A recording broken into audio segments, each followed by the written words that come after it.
EPICS.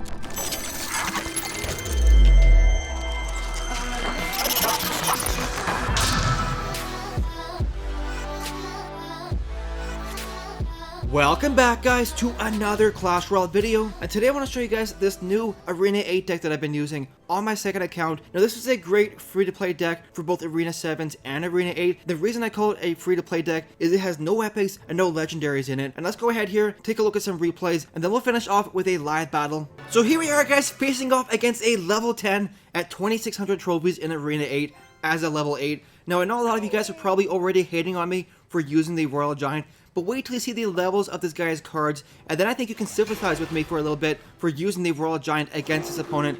He's going to start going in here with his level 5 P.E.K.K.A.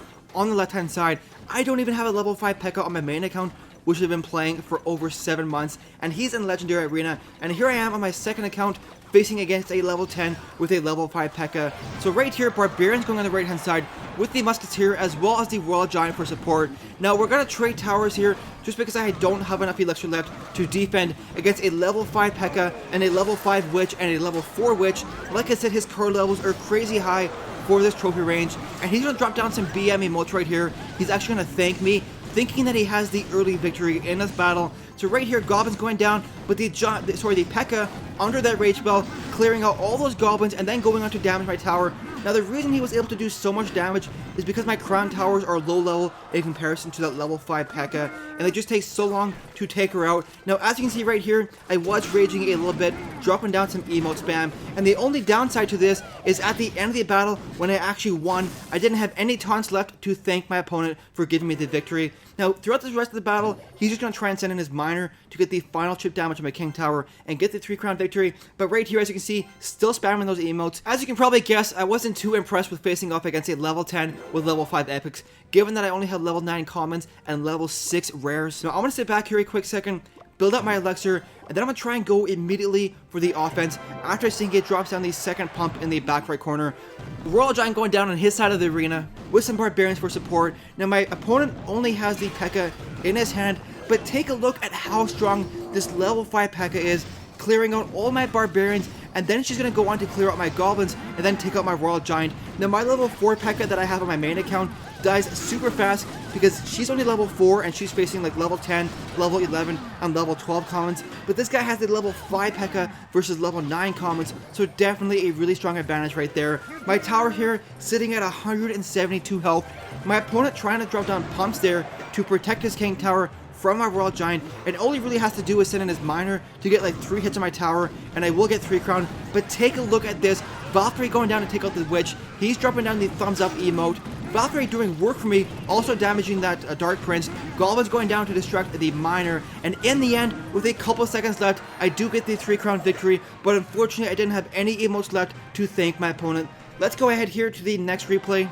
So here we are, guys, facing off against a level 9 this time, so only a 1 level difference in this battle.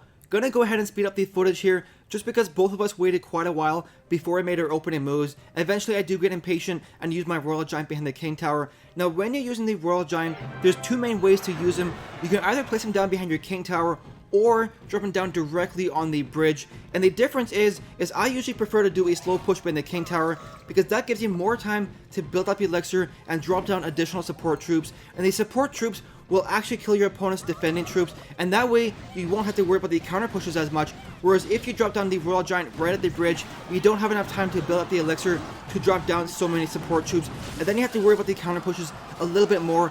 But if you do know your opponent is low in elixir or doesn't have any counter cards in their deck right now or in their hand, then go ahead and use the Royal Giant directly on the bridge, as you'll see me do a little bit later on. Now right here, going to go ahead and use the Barbarians to counter those Witch and the Wizard, and the Barbarian's going to go back on a counter push for me. Now, in my opinion, the Barbarians are more of a defensive card than an offensive card, so I usually like to save them for defense, unless I know my opponent has a mini P.E.K.K.A. Then I try to get those Barbarians in front of my Royal Giant pushes to protect him from the mini P.E.K.K.A. Now, the Barbarians do some decent damage there. Now, at this point in the battle, I know his Barbarians are his only strong counter to my Royal Giant, and I know that they aren't in his card rotation at the moment, so I'm going to go ahead here with the Royal Giant as well as the Valkyrie, Eventually he does cycle to his Barbarians, but the Valkyrie with the Fire Spirit combo gonna do work for me and kill all those Barbarians, saving my Royal Giant. And in the end, the Royal Giant is gonna give me the 1 crown lead with a ton of health left, but I do have a level 8 Giant to worry about right here. Gonna go ahead and use the cannon to distract it, and then use my goblins to take out the wizard. Now the reason I use the goblins there to kill the wizard instead of killing the giant is you always want to try and focus on the support troops first before taking out the giant, and then after the support troops are taken out, then you go ahead and take out the giant. So right here I am in some trouble. Gonna go ahead and try desperately to defend. And with 39 seconds left and a 1 crown lead, all I really have to do is just keep defending, and I will be able to hold out for the 1 crown victory. So Valkyrie going up here, going to wait till I get the 10 elixir. He drops on the giant right at the bridge. Going to go ahead and use the cannon to distract it once again, and then use my musketeer, and then wait for the witch to cross the bridge, and then use my barbarians to counter it. The barbarians weren't the greatest answers to the witch, just because the witch does splash damage, so it would have been a much better alternative to use my Valkyrie, but unfortunately the Valkyrie wasn't in my card rotation at the moment. Now right here, 8 seconds left, my opponent has no chance of coming back, so I will be able to get the 1 crown victory. Let's go ahead here and do a live battle. So here we go, guys, facing off against a level 9, not too bad, given the good luck. I've been facing a bunch of level 10s this morning, which is pretty crazy, because I'm only at like 2,500 trophies, but we'll see here. Now what do we have for a starting hand? Valkyrie, Barbarians, or the, let's go ahead and use Barbs right here, with the Valkyrie right here to tank this Fire Spirits. Come on, thank you. And then, if we were in a double elixir period, I can go ahead and use my Royal Giant, but probably a little bit too early to commit so much on an offense. But he's dropping down a bunch of elixirs, so let's just try and rush him with this. Come on, come on, come on. Ooh, the Fireball. So that wasn't too bad. I bet you if I didn't use those goblins, he probably wouldn't have used the Fireball. So I think I am ahead in the elixir. Now, the decision I have to make here is, do I want to try and catch him off guard with a quick Royal Giant? Let's go ahead and do that. Maybe some Barbarians up front. He did just use his Fireball. So what does he have to defend? Now, if he has minions, I'm in big trouble. The Barbarian should tank that. Oh, there's the minions. Zap that. Come on, Fire Spirits, please, please, please. Take forever, please. Thank you. There we go. So Royal Giant going to do some work for me. Barbarian getting a couple hits in. Fire Spirit getting damage as well. And the good thing with this is I'm forcing my opponent to spend a ton of elixir. And that way he doesn't... Ooh, he has a Royal Giant of his own. Now I'm going to go with this, and hopefully he doesn't have Zap. Because if he does... Oh, I'm in trouble here. I have no elixir left to defend. So we're going to have to take some damage here. Drop down this Valkyrie to tank those Fire Spirits, because 3 Fire Spirits actually do a decent amount of damage to a tower. So let's pull back here and play it safe. I'm expecting a Hog Rider in a quick second here. The Valkyrie going to go back and take out that tower. Give me the 1 crown. And that's one thing I love with the way that I set up this deck, is the Valkyrie, the Musketeer, and the Barbarians all do really well on offense as well as defense. So let's go ahead here, use the Barbs right there, with the Fire Spirits and the Zap Spell. Thank you. So the Fire Spirits finishing off those minions right there. Barbarians going back on the left-hand side. Let's drop this Royal Giant right here. The Goblin's down in case he drops his Inferno Tower. There we go. Drop down some Barbarians right here. Unfortunately, my Zap Spell isn't available. He's probably going to Fireball those or Fire Spirit those.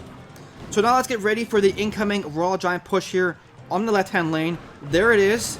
Use that with this and this. And not too sure why the Royal Giant wasn't distracted, but let's zap it anyways. And there we go. Now, can we defend for the last 20 seconds? I think he has pretty expensive cards in his deck, so I don't foresee him being able to cycle back to those cards anytime soon. There we go. Drop down some Barbarians. Valkyrie here to soak this up first, then Barbarians, and then get this cannon ready right here. And there we go, getting the 1 crown victory. Give him the good game. Anyways, guys, that's going to be the end of the video. I really hope you enjoyed it. If you did, please don't forget to like and subscribe. Thank you so much for watching, guys, and we'll see you in the next video.